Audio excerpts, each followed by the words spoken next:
What's cooking in the restaurant industry? Let's find out. It's Topical starts right now.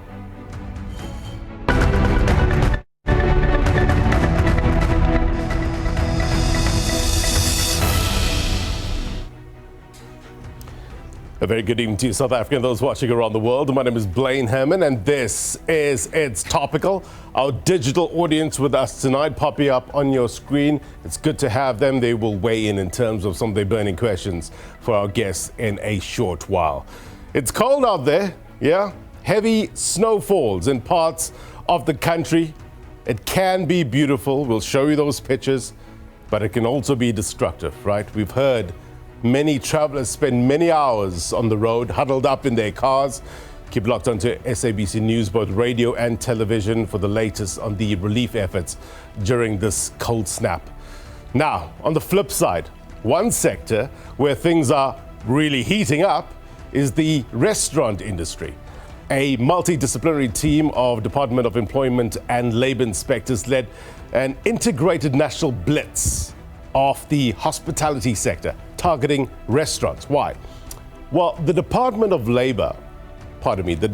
Employment and Labour's chief inspector for occupational health and safety said restaurants, in particular, were becoming a problem sector. To what extent is the Basic Conditions of Employment Act being contravened? What are the workers going through? What are we hearing on the socials? And how does that compare to the realities on the ground? We will discuss. Which brings us to the question of the week. And we ask you, following the raids on alleged non-compliant restaurants, what are the labor challenges facing this sector? We would love to hear your thoughts on this at SABC News_TV. Let's walk and talk. Let's get you some context as always. What sort of agreements are in place within this industry to regulate the working conditions, to regulate the payment, to regulate wages? Let us know about your experience at SABC News_TV. Perspective coming up.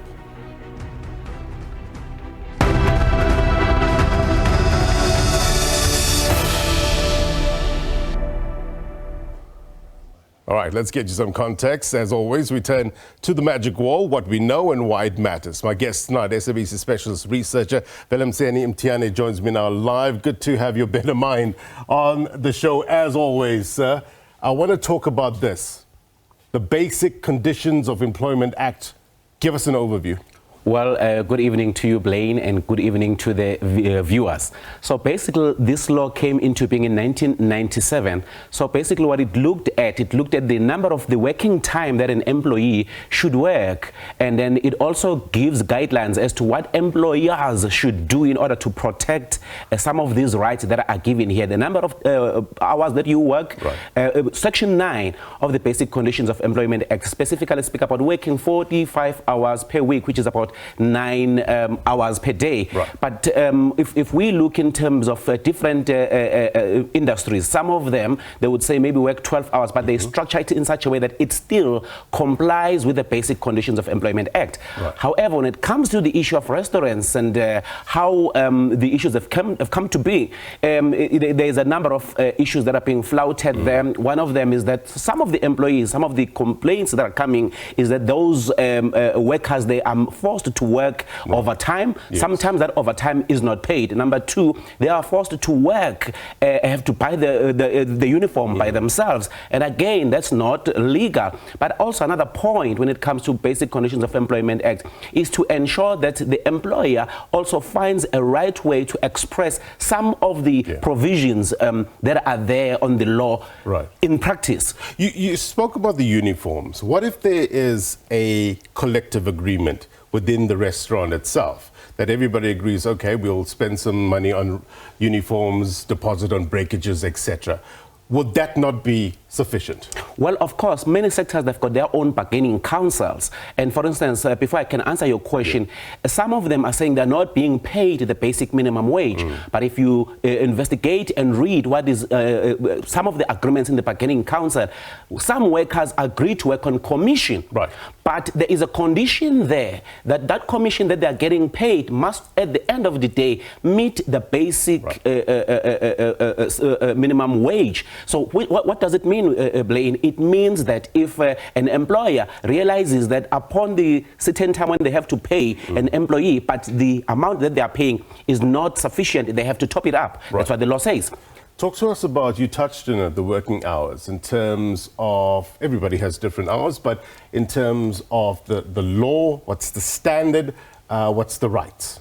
Well, the standard as it is expressed in Section 9, as I mentioned, of the same Act, is that 45 hours or more per week. But that means that on ordinary basis, it has to be 9 hours, excluding lunch and other times that are allowed for employees to rest in between. So employers, they have to comply with that. The main reason why they have to comply with that, because at the end of the day, there's a constitution in our country. So it shouldn't be a situation where any practice that is done by any sector flouts the human right of any employee. So these are put in place. Sometimes, to a certain extent, they are benchmarked at an international level. So no matter what collective agreement you have within a specific restaurant, that doesn't trump the Constitution. Absolutely. Right? All right. Talk to us about some of the challenges that you picked up from your research in terms of the restaurant industry. Well, Blaine, firstly, let's look at the lack of compliance with the labor laws. There's been, it's evident now that there's been a lot of flouting of the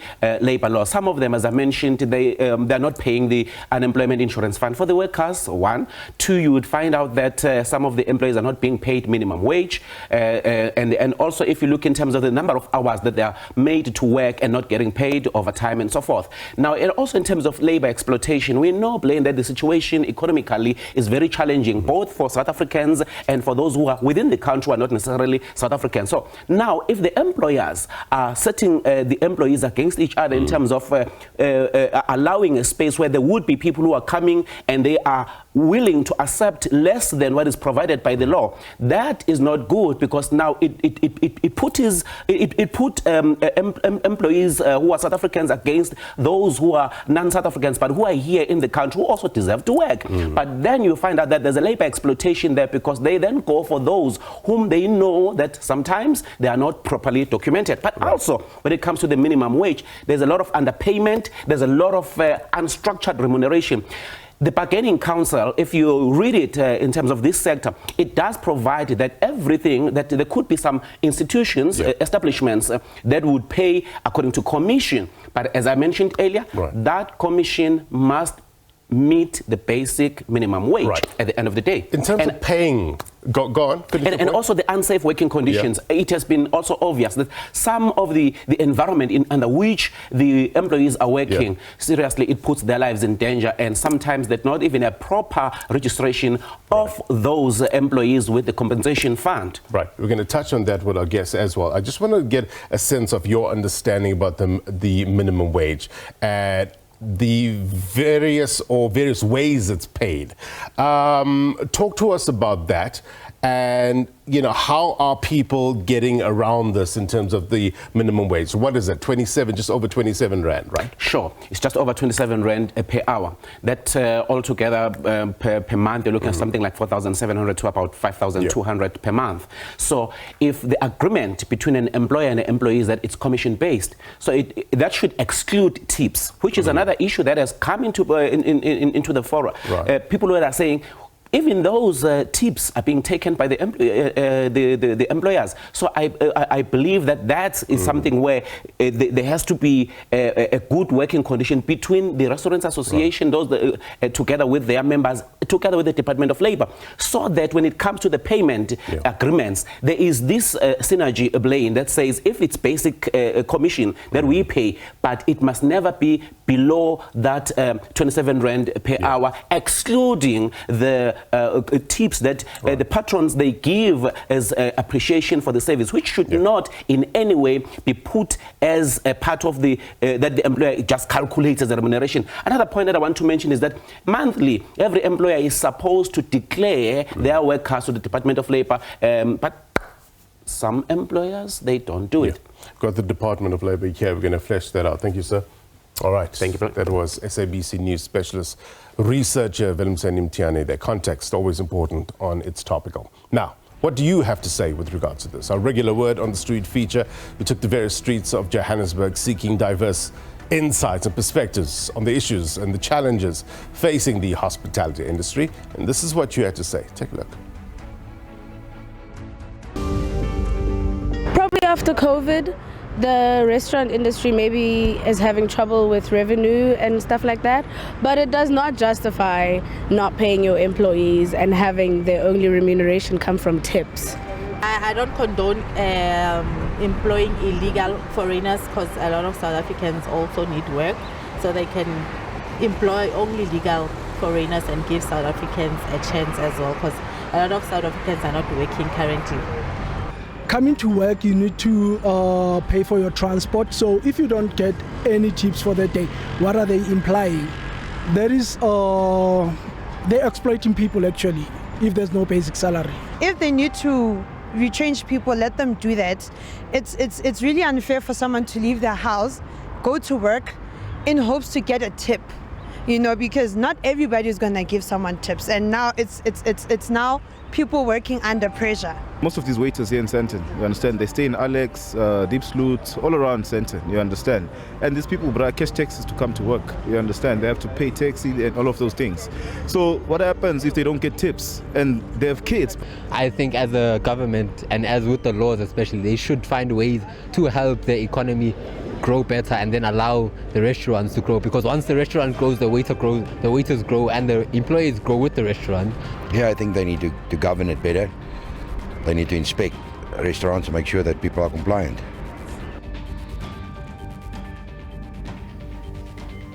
All right, we appreciate your thoughts on this matter. Let's get straight to the discussions. Lots to talk about, lots to flesh out. By the end of tonight's show, I want to give you a sound understanding in terms of the Basic Conditions of Employment Act, as well as the other act that involves the restaurant industry. I've got a number of guests here as well, virtually. Viwe Mlenzana is Employment and Labour Department's acting DG. We also have Avi Niselow, is a labour law expert, joins us virtually as well. We did also invite Wendy Alberts.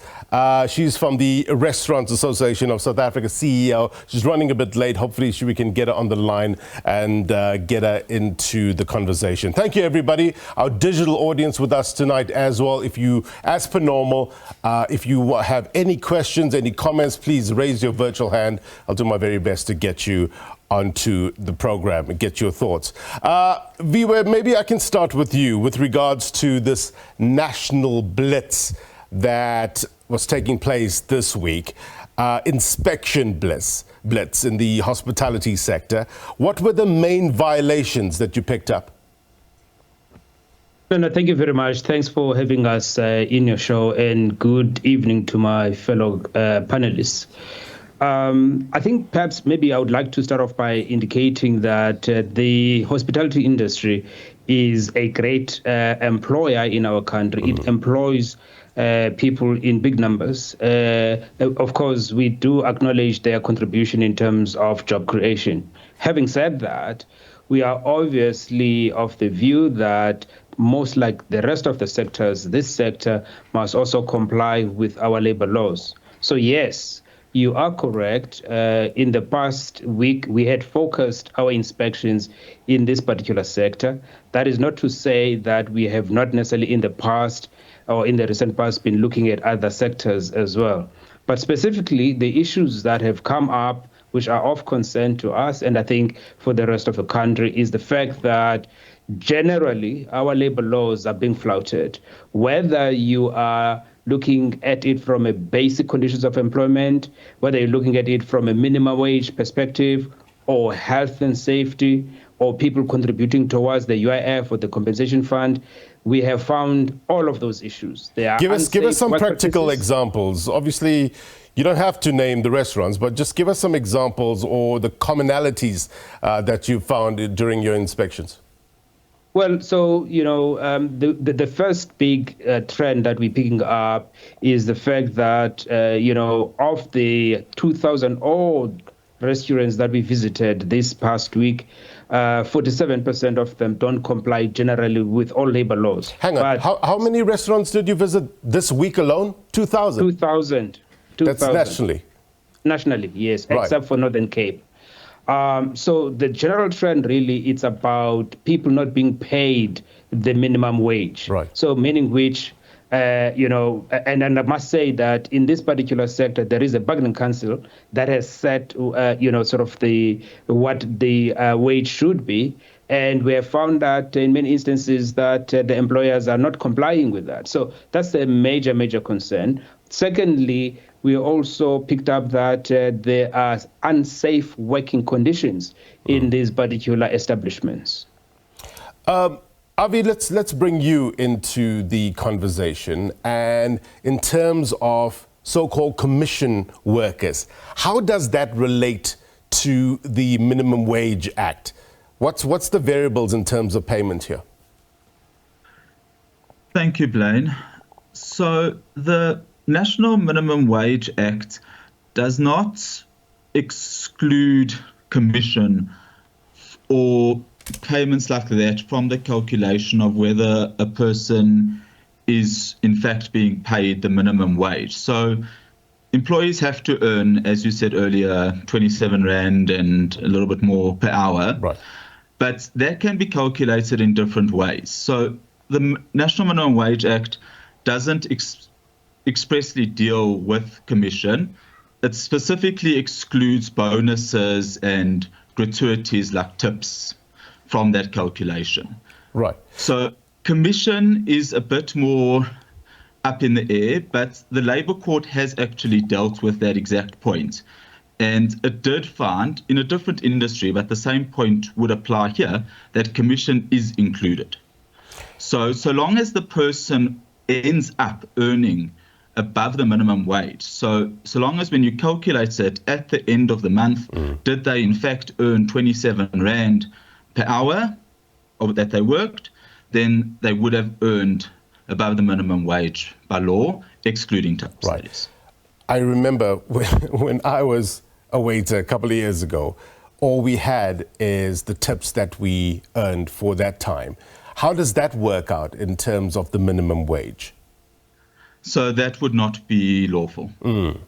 All right. So, Viwe, are you picking up that there are still restaurants that operate in this manner, whereby the waiter only earns the tips that they make and nothing else? Well, look, that 47% number that I referenced earlier, by and large, it's actually related to wage issues. So there are a number of establishments and employers that are not necessarily adhering to the minimum wage standards. And we are concerned about this because if we're not careful, we are bordering very closely on being exploitative in the manner in which we treat people. And we would like to caution, employers to please, operate within the laws of our country. Is it, I'm going to bring in Wendy Alberts shortly from RASA. Is there, though, a feeling that there's some confusion between associations, understanding of the jurisdiction phase between the Department of Labour as well as the Bargaining Council? Is that clear to these associations? Viwe?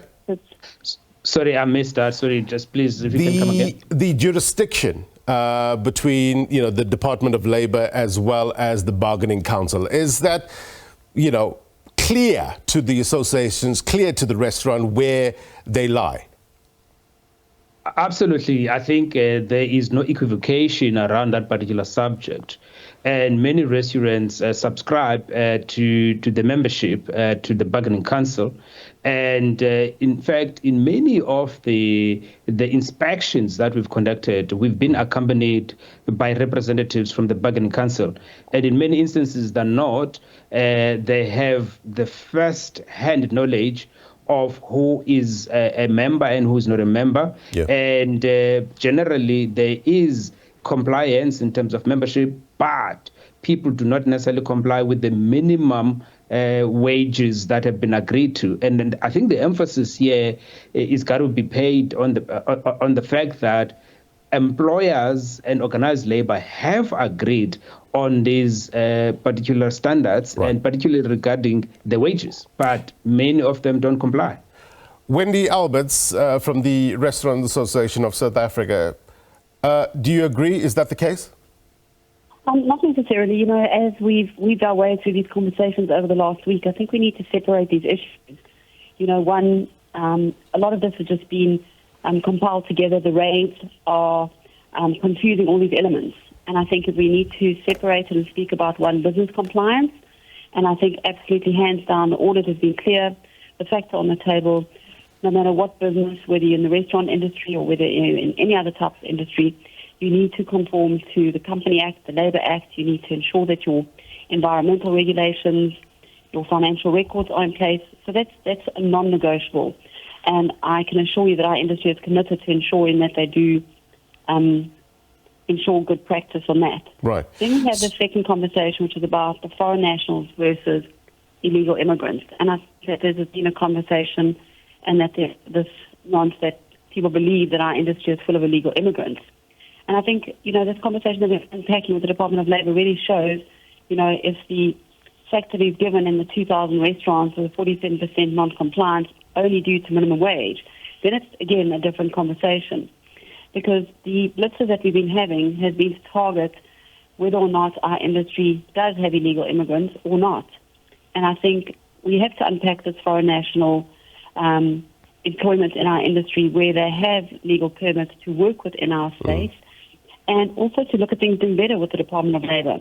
You know, these raids really feel that they are deliberate to our industry, and the conversation around foreign nationals is not only exclusive to the restaurant industry. It's a national issue. It's a South African issue. And at this point in time, it's putting our industry in negative light.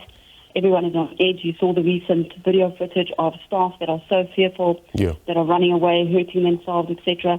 And this is not how we need to conduct ourselves in this country. Fair enough. The issue of immigration is a national issue, but the allegation from some are that people within the industry are employing undocumented workers.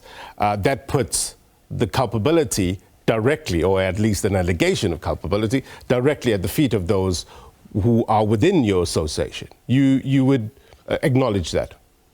We've definitely reached out to the Department of Labour and Home Affairs to quantify and to give us those statistics on what they found in the recent raids, which we're waiting for. So when we talk about the statistics today that the DG is making about 47% of non-compliance, I'd like to have a meeting with them that we can unpack where that non-compliance comes in. Because that non-compliance is about working conditions and not necessarily about foreign nationals, or the non-compliance about business compliance. Right. So we really need to look at that in greater detail, because is it that somebody might not be registered for QUIDA, or the QUIDA could be behind, or is it to do with UIF, or is it to do with minimum wage, or is it to do with SABC, is it outstanding income tax documents?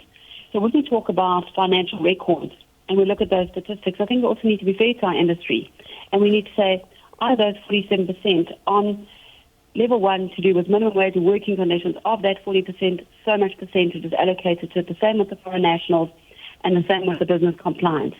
And as we've had many interviews over the last few days and conversations, this perception about foreign nationals and illegal immigrants in our industry has been cleared up.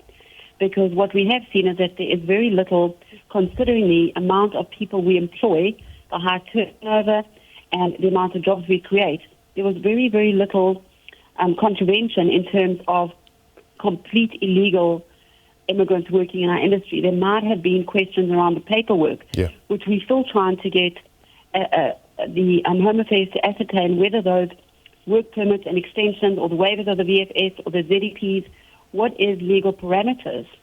And in closing with this foreign national element, we also need the Home Affairs to be fair to us and to ensure that they have administrative efficiencies, that we can actually contact them, and that when the staff go to renew their work permits, that there's staff available and that there's a prompt and efficient way to also give service or give advice or to verify documentation. So it's all fair and well to throw all of this into one conversation, but we also need to make sure that, you know, when there are fingers that are pointed at our industry, we also need to have available service from the Department of Immigration, Home Affairs, Department of Labour, Bargaining Council, and so forth, to be able to verify some of the things that some of our restaurants may not be up to date on or may not be sure of those certain facts. Okay, Wendy, let's put a pin in that. Let's bring in some digital audience, our digital audience, to get some lived experience. Munai, I understand that you are a chef. Talk to us about what you have experienced. Yes, thank you very much for the opportunity. This is Viwe Mlenzana from MDC Hospitality Group. True. My lived experience is a bit different to what the conversation is about. I've worked in restaurants and the vast majority of waiters are foreign nationals. Whether or not they are immigrants, whether or not they're illegal, is never disclosed by the employer to the employees. However, there are a vast group of them that are, waiters and all of that. And I think this is basically because restaurants are seeking out, foreign nationals for their staff, because I think essentially it's easier to exploit them. Why? Because they have no protection over. They're not protected by labor laws, and there are no contracts and these documentations that protect South Africans and South Africans' rights. And you see a lot of them, and it's so heartbreaking because they will work for anything. They will literally put themselves in any position just so they can work. And I feel like some restaurants out there do exploit them, and they do offer them just the tips and just basically nothing. But thanks for your perspective. Bonolo, let's hear from you.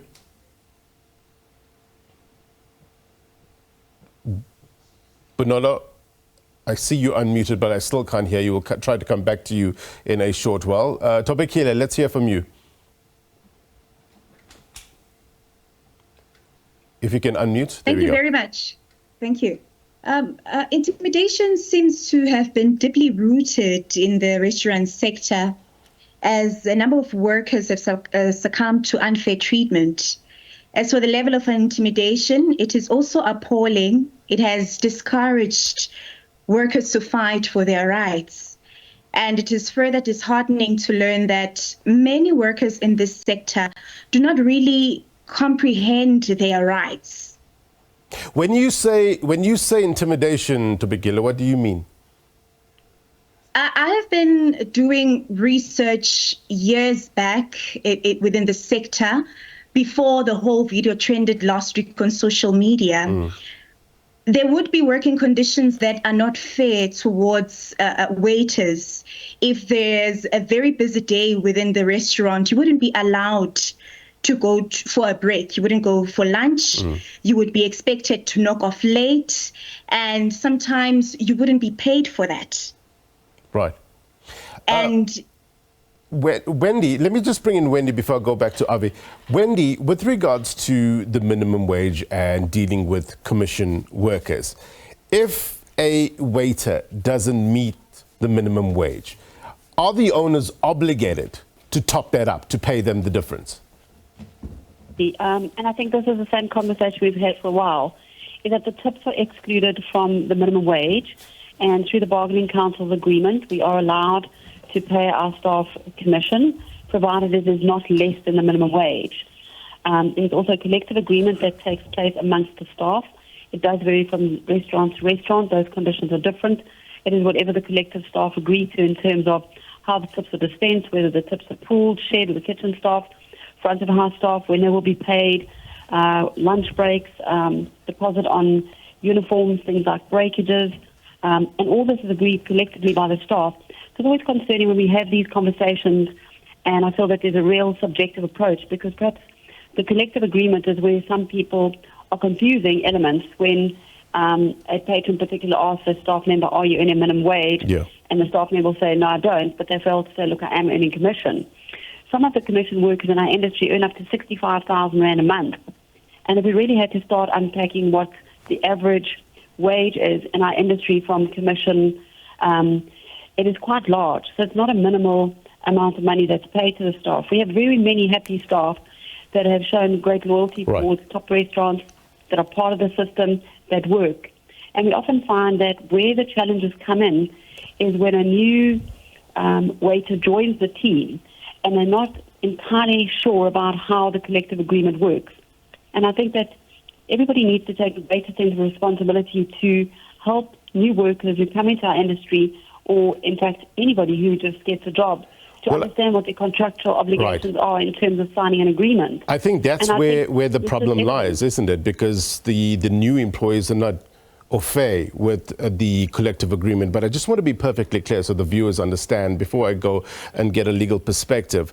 There's a sectoral determination which is outlining commission workers' wages, etc., etc. But you are saying that there's also within certain restaurants specific, there are collective agreements among the staff there on that specific restaurant, whether it's dealing with how to pool wages, how to use uniform deposits, breakages, etc. Is that the understanding? Wendy, did we lose? Yes. Yeah. That's absolutely correct, yes. And that changes from restaurant to restaurant. And I think this is, a young waiter will come in. They're normally shadowed and they're called runners for the first couple of shifts until they learn the expertise of the job. Within that collective agreement, they will agree on who takes care of the runners, how it works, etc.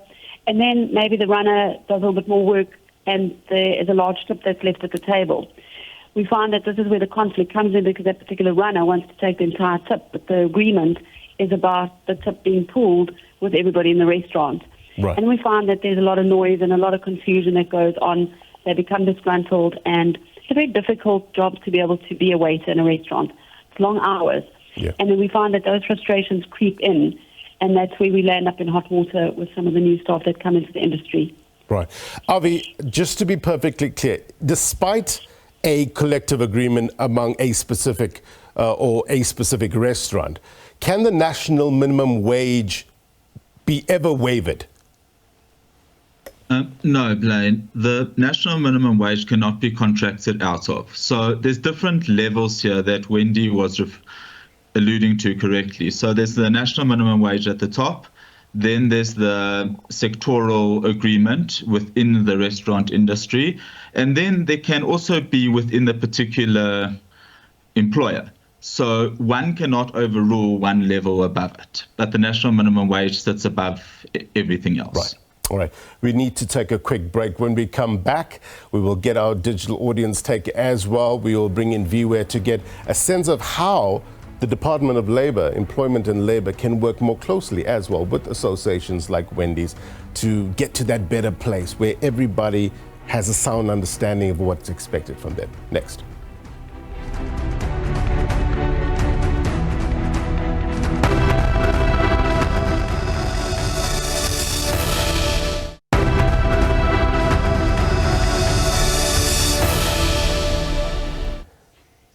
So looking at the pictures, welcome back. This is Topical. It's apt. It looks like front of house now, isn't it?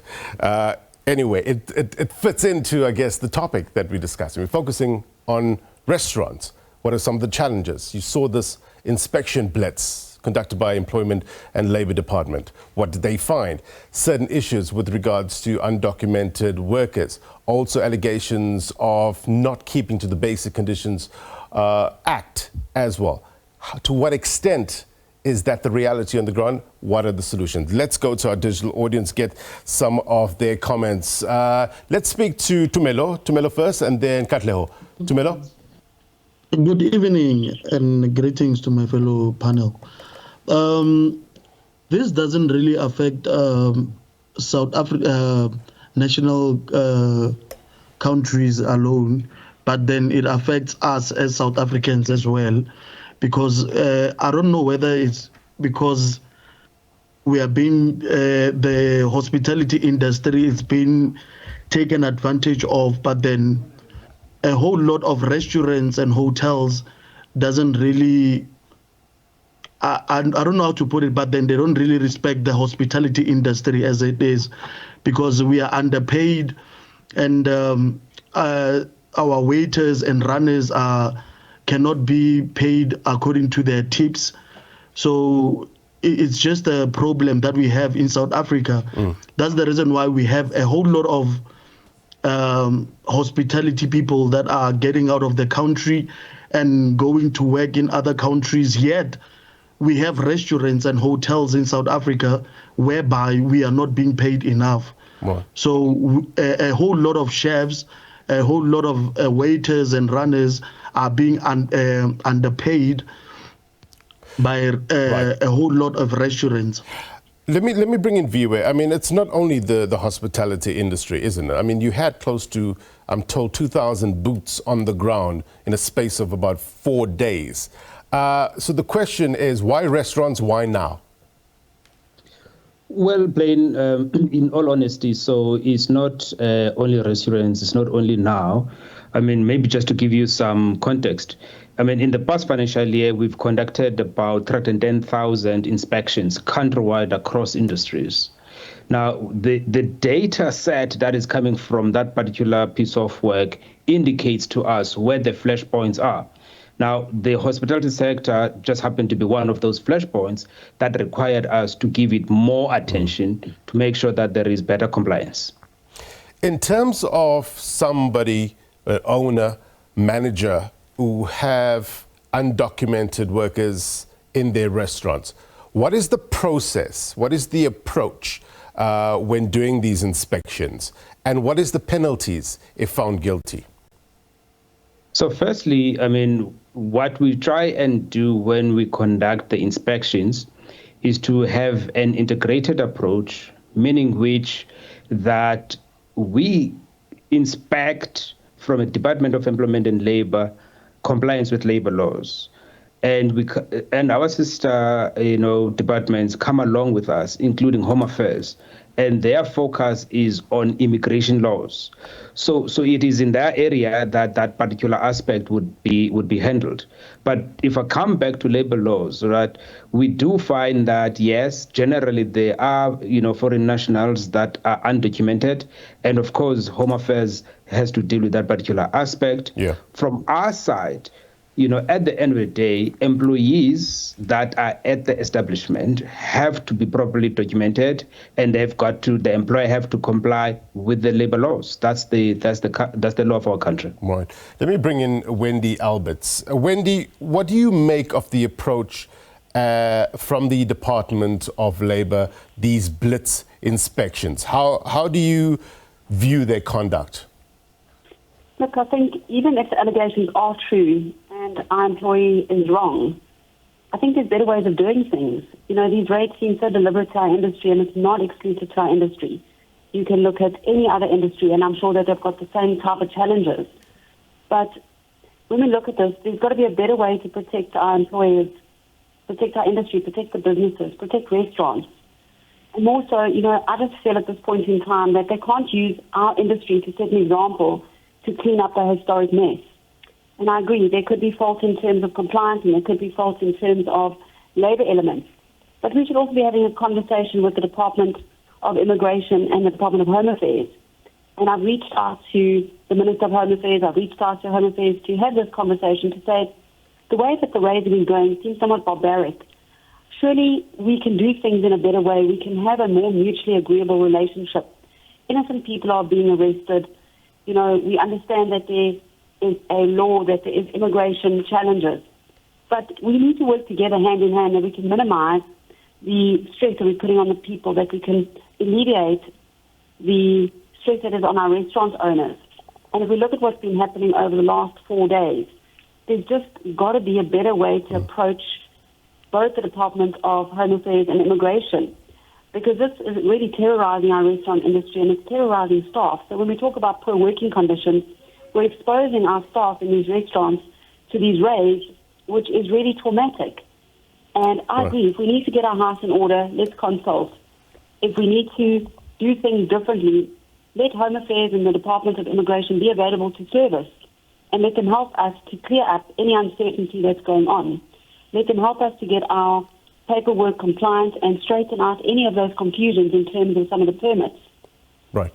Avi, I just wonder in terms of what recourse owners have, because often when you get these raids, names and visuals of restaurants are splashed all over the television screen or on radio, the names on radio, in the newspapers. And of course, there can be some reputational damage as well, whether that restaurant was found to be compliant or not.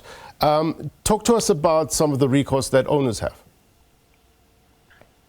Thank you, Blaine. It would be very difficult for them to take action, frankly, unless they were found to have been absolutely scrupulously honest, sorry, not honest, scrupulously innocent of any kind of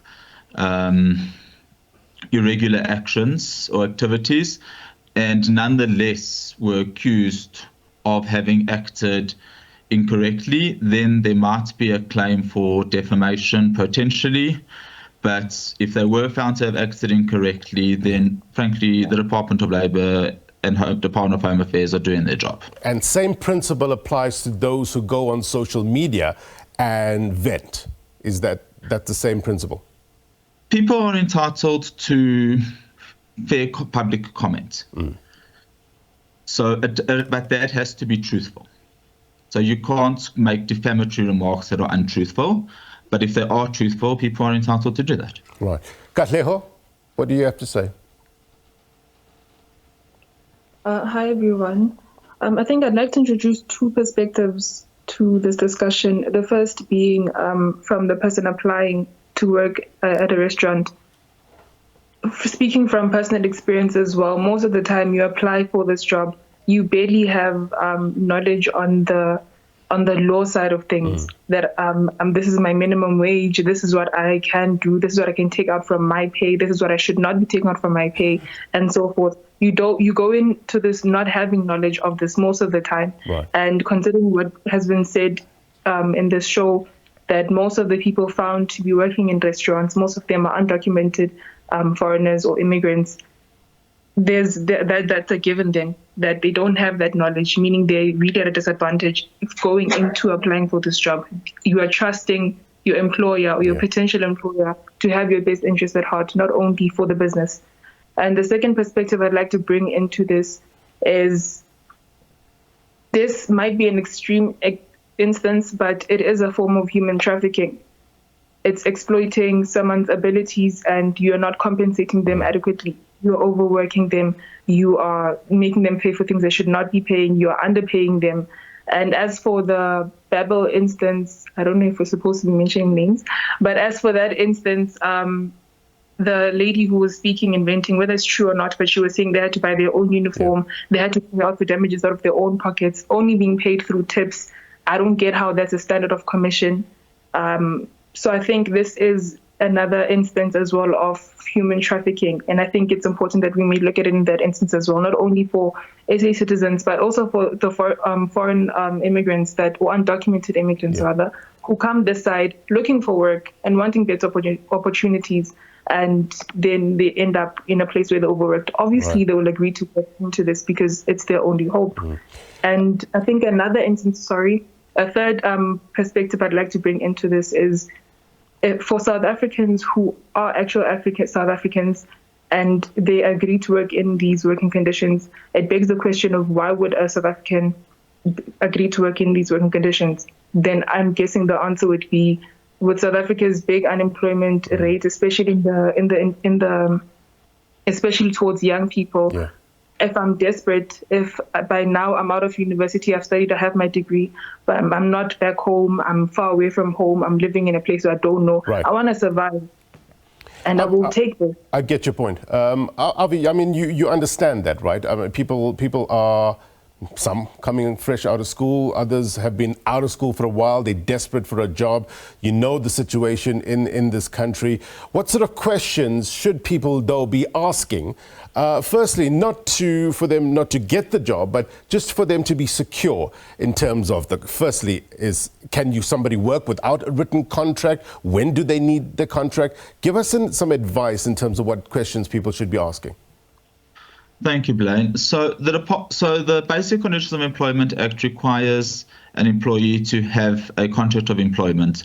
This should be concluded before the person starts work, and that should set out the basic terms of the employment relationship. So what is their position? How much will they be paid?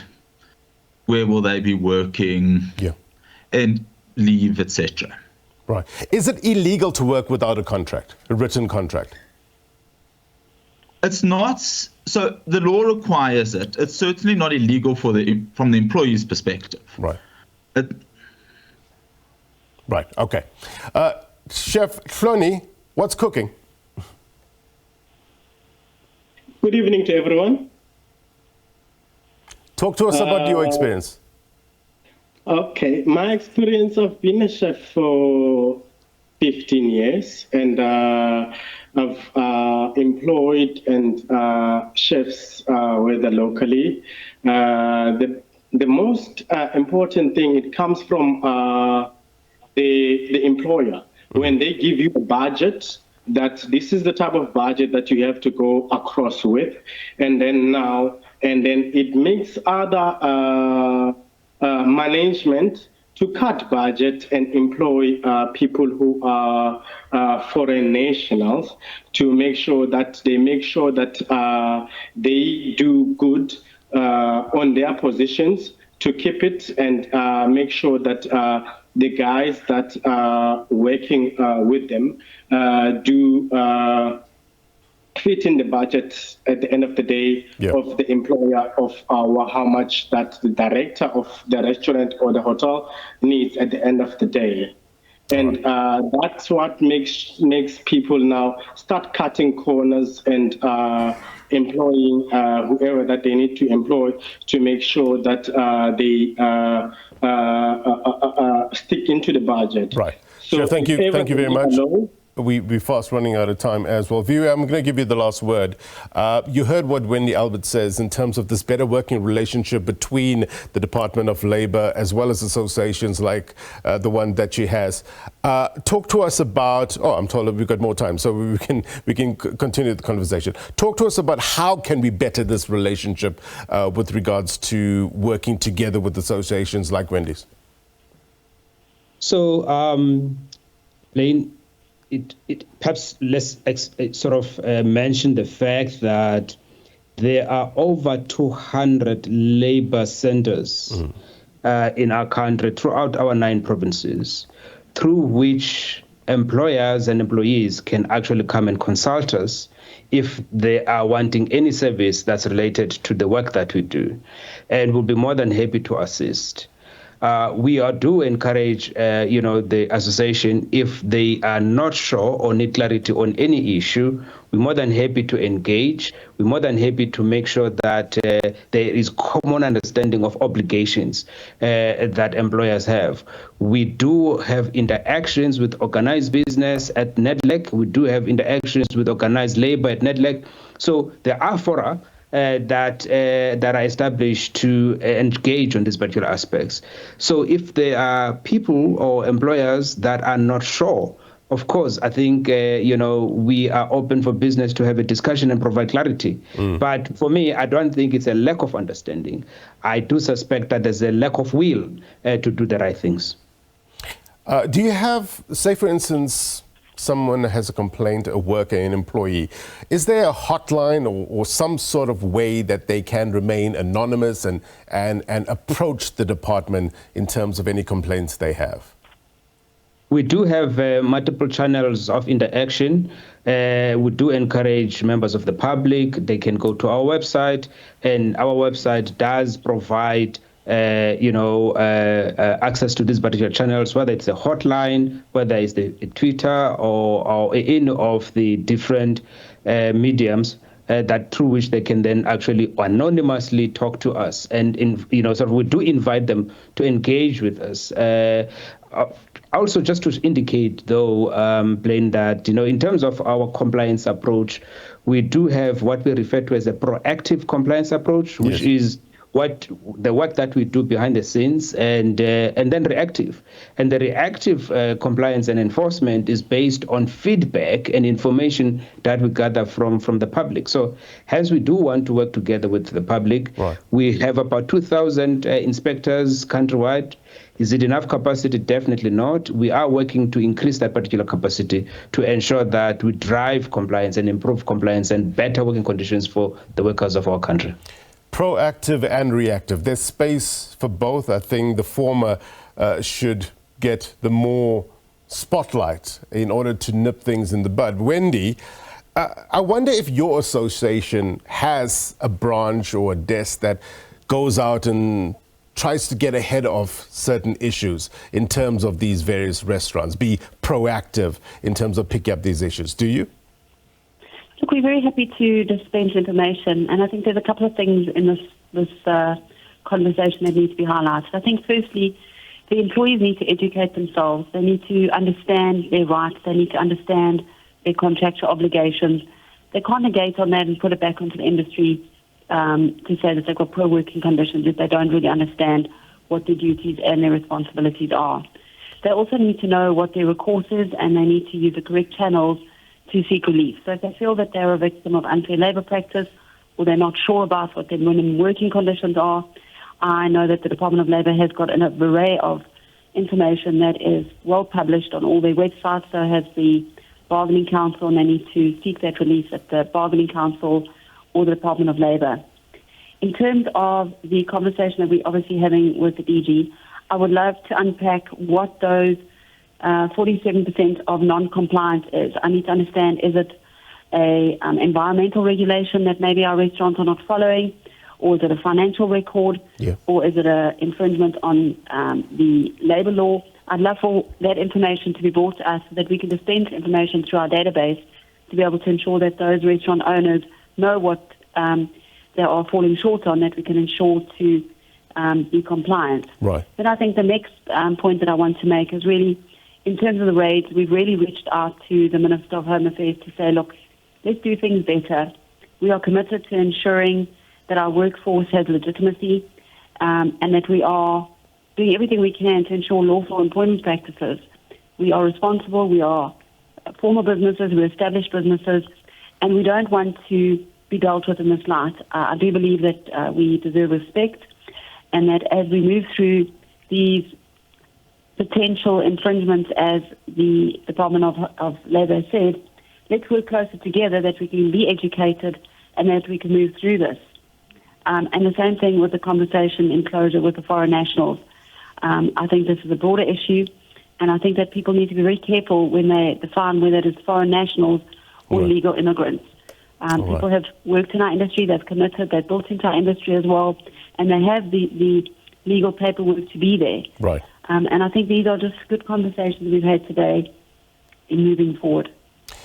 Wendy, thank you very much indeed. Avi, a last word to you in terms of forging a better relationship to get us to a place where we can all sing from the same hymn book, so to speak. Thank you, Blaine. Yes, it's always best if all the parties work together, whether that's business, labour, the Labour Department. If they all work together, educate one another, and come together, then a wonderful working environment can be achieved. At the end of the day, though, the obligation does rest upon the employer to ensure the compliance. Right. Avi, thank you very much indeed. Viwe as well. Wendy, to all my digital audience, value added, no doubt. No doubt the conversation continues on this issue. We will monitor it as well and bring you all the very big highlights, the big headlines, so that we can flesh it out and get us to that better place that we keep on talking about. It's very important, especially in an industry like this. Right, before we go, here's my take. And as I said, I was a waiter for a few years. It's a tough industry, but it's also a great industry in terms of job creation, among other things, right? And you learn so much, a lot of life lessons, working in that busy, demanding environment. It's tough, yes, but it doesn't have to be unfair. Unfair and exploitative labor practices have no place in this country. Still, by some accounts, it's on the menu. Solutions. And to paraphrase Mark Twain, don't just sit there, Be proactive. You heard what Viwe said. What does that mean in terms of getting to that better place? More intensified, dignified, proactive inspections. To marry what Wendy is saying, working together, you get it, right? Why? Because this provides an opportunity to nip issues in the bud, to pick up unfair trends before they become a norm and before they boil over, so to speak. And that's my take. If you miss anything on this program, be sure to watch this episode of Topical on YouTube. Democracy 30 up next with Oliver Dixon. If you're watching a repeat of this program, then as always, the news continues. Until next week, my brothers and sisters, take care. Bye-bye.